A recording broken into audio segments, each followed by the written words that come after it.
There are ghosts of free trade on the highway. It's Sunday. Clouds hang over the buildings of the great metropolis. It's a December morning, almost at the end of autumn. Further down, a few kilometers to the south, we find the solitude of the highway to globalization. Everything is gray and hazy. Over the road surface, a white line drawn on the pavement indicates the direction we must follow.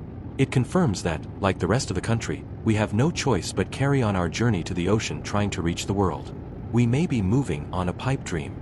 Although very thin, this line reminds us not to jump into the void. It urges us not to forget that the route we must follow is clearly marked. A world awaits us. Humbled and obedient, we kept on going south and west, in search of the wonders of the world market and the new Chinese ships, which now, unlike in colonial times, dock in the port of Manzanillo, located on the Pacific coast very near Colima or Barra de Navidad, where once, adventurous Spaniards continued their route to the Far East.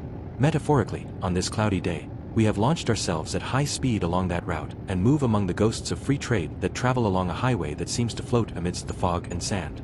Huge containers pass alongside trees, and palms growing up along the roadside. The camera records, through the mist, a landscape that looks abandoned, perhaps forgotten, something akin to a desert. In reality, we find ourselves among the plains of vast, ephemeral lagoons.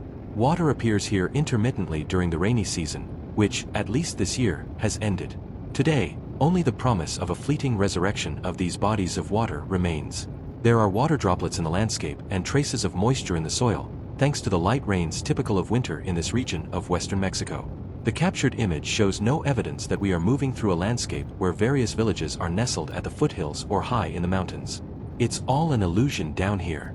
Far away, a small box moving at high speed can be seen, indicating that the road to the sea continues in that direction. On a clear day we could see that, in the hills and valleys beyond the fog, there are inhabited places, orchards, small villages, livestock, hunting grounds, and fields of pitaya and walnut trees.